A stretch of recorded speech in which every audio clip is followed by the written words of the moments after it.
If you're new to the channel, welcome. Thank you so much for tuning in and watching this review. If you're returning, then you already know about my love of Death Note. But yes, I love this anime. I love the manga.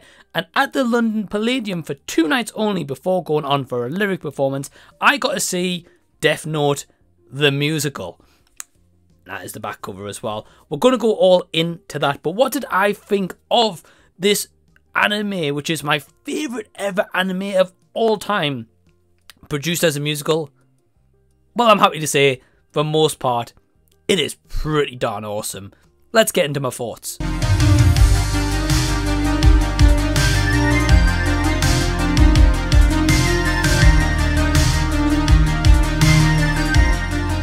Hey everyone, what's going on? Welcome to the channel and thank you so much for taking your own time out to check out this review where I'm going to try to divert from spoilers if I can, but if there isn't going to be any spoilers, I'll put like some warnings and time codes specifically for that. But thank you for tuning in. My name is Mike, my channel is called Did You See That? And yes, on Tuesday the 22nd of August, I got to see Death Note, the musical. Firstly, I do have to give a big thank you to my awesome partner Emma for buying me tickets to see this musical. So we went together and we both had a great time. And I'm going to discuss that kind of in depth in this review. So this may be a little bit of a longer video. But before we get into the review today, I would like to say a huge thank you to all my awesome Patreons who helped to really support the channel. If you're interested in joining Patreon and if you're interested in buying some merch or checking out my debut book, there is a link down below in the description box you can click where you can find all that good stuff. Thanks for listening. Really appreciate it.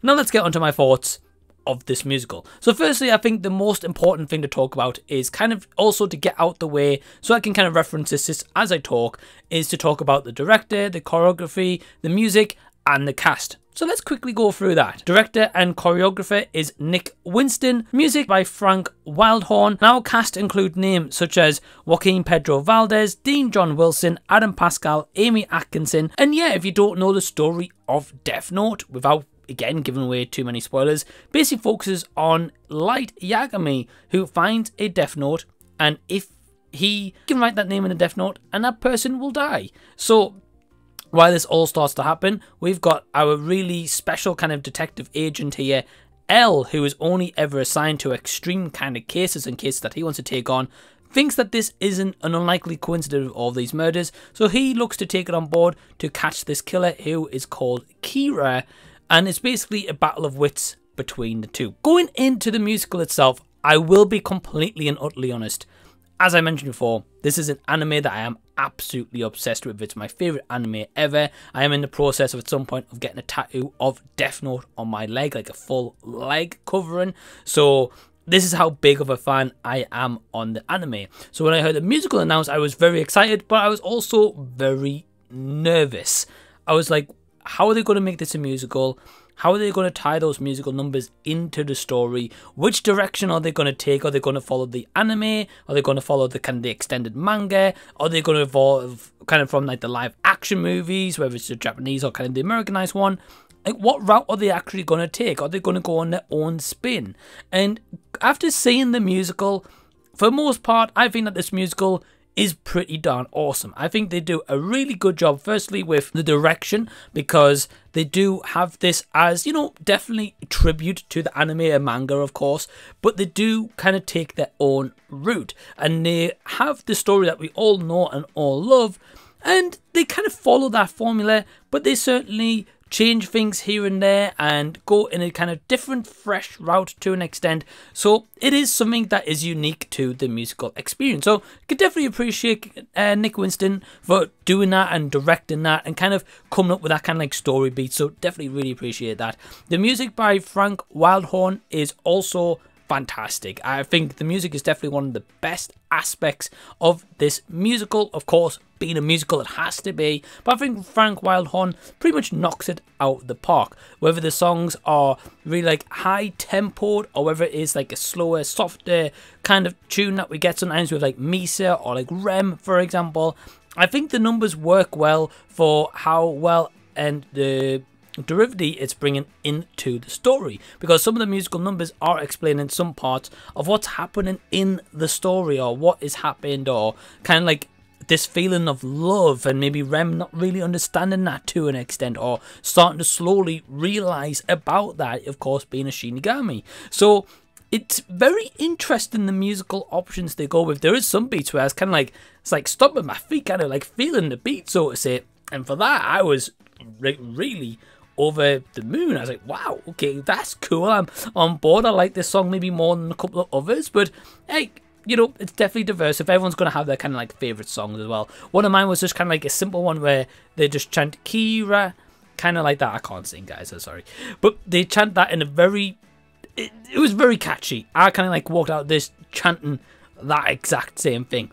By the way, I am Team Light. I want to talk about this cast that they chose. Firstly, I think the cast was just picked so well. I think everyone does a terrific part for the material they're given, and also the material they're working with, as this is a, again, as I mentioned, an honourable kind of tribute to the original anime manga, while also taking a different derivative in the story. And I think everyone does well. I would say the highlights for me is Adam Pascal as Ryuk. Best performance of the whole show for me, personally. I think absolutely knocked it out of the park. The mannerisms, the posture, the just emphasis of being there, being in the shadows, being behind light. It felt as if it was like watching the anime where the Shinigami, where no one can see the Shinigami except if you touch the notebook. And that's what I felt like Adam Pascal's performance was like. He just added a levity to Ryuk's performance, and definitely a great choice. I will say that I really loved his performance. I will also say the other person that really stood out for me is Dean John Wilson, who plays L. I think that he was able to get the mannerisms of L correctly, but also do it in such a way where it wasn't like cheesy, corny, or you're cringing kind of at that performance. I think it was handled so well, and of course kind of comes down to directing of Nick Winston once again, where he was able to direct Dean John Wilson's character of L too well, to the point where it came off funny. It was comedic. He had a lot of comedy lines, and that just helped to elevate the character and likable in his live action rendition, so to say. And I just think he was great. Now again, I'm not knocking any of the cast. I think everyone was really good. As I say, I think those two though definitely got more time to shine than some of the other cast. I'd say maybe except from Amy Atkinson as Rem. Fantastic voice, I will say, and also Misa Amane, played by Frances May-Lee McCann. The set that was built for this production was amazing. I loved it. It worked so well. It was so effective. The tension moments, when there were some tension moments, were done great because of the set that was built. And there was one song in particular where it follows kind of the tennis scene that you've seen in anime, which I think is a terrific scene. I'm so glad that they brought that into the musical. I've got so many positives with this. I'd also say kind of the last positive I will say here is the second half of the production for me was better than the first half. After the first half I thought, wow, this is a good musical. When I watched the second half I was like, this is a great musical. The second half definitely sold this for me. Now, I'm gonna have to be honest here, and I wish I didn't have to say this, but I have got a couple of negatives for this production. And this may just be me. I have heard a couple of people online say this exact same thing that me and my partner were speaking about right after the production ended, because I asked my partner, I was like, well, what did you think of the production? And she said this is a negative, and I was like, I couldn't agree more. And that is some of the audio. And the issue is, right, when in theatre, you know, you do have the performers, of course, you know, with the mic like attached to here, for example. A lot of the time, no, the mics are attached to on top of here, so you don't kind of like hear the breathing or like crackling, stuff like that. It's more effective usually if it's on kind of the forehead, right?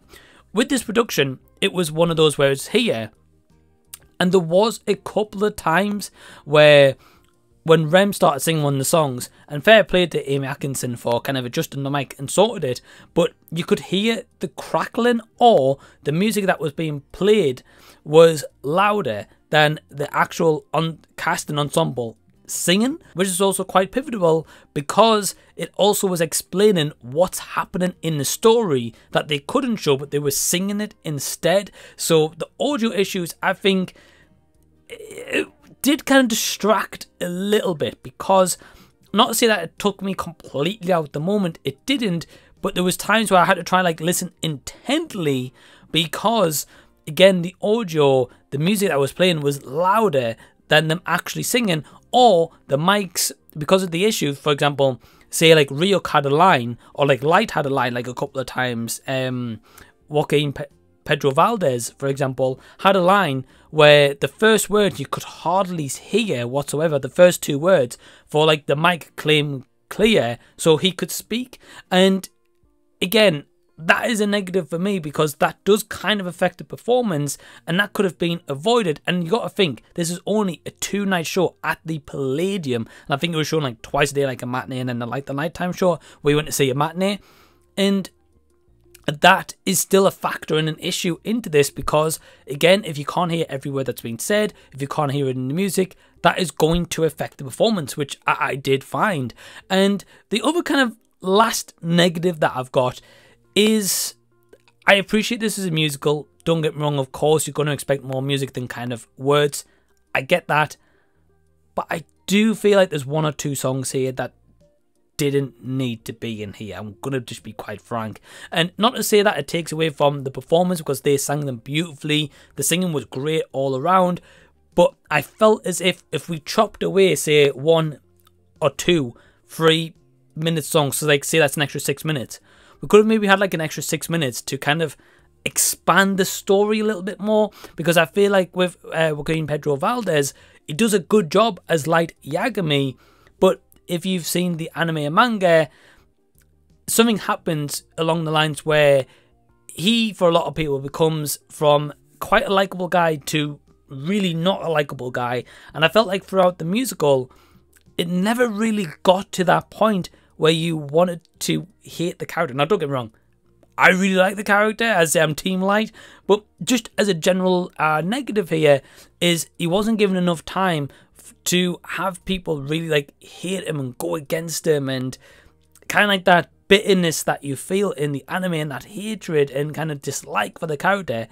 You don't really get that, because again, some musical numbers are expanded, some are very longer than like 3 minutes, 4.5, 5 minutes even, and I felt like some of them just wasn't really needed. Like, I think this is like 25 songs in total. We could maybe cut this to like 22, 23 even. Firstly, before I give you my score, have you seen this musical? Are you going to check it out? Because it is actually going to be showing from September 7th up until the 10th in London, and they are going to be lyric performances. So I will leave the link down below to grab your tickets if you haven't already. But if you have seen the musical, let me know down below in the comment section so we can continue discussion down there. If you want to check this out, or you'd think, oh, you'd maybe enjoy this, again, let me know down in the comment section. If you think this is not for you, let me know as well. My overall score for Death Note the musical is a 4 out of 5 stars. And also, if you're wondering, very quickly, in terms of like merchandise, what you can buy while you're there, I managed to pick up this pretty sweet tote bag. Well, my partner got it for me, so big thank you to Emma. You got a program as well. They did have signed ones, which I did get also in the bag. And I do know that they have pin badges, which I believe is a Death Note and an apple. They were sold out, which is a little bit disappointing, being honest with you, but they do also have pin badges, and that was it. So I would have liked to have had a t-shirt or a hoodie, like something that would have been very memorable and collectible. I would have bought that. They didn't have that, so a little bit disappointing. But if you picked up some merch, again, let me know. Hope you've enjoyed this review. Give it a thumbs up, subscribe to the channel by clicking the red button down below, and until next time I see you, I'll be seeing you later.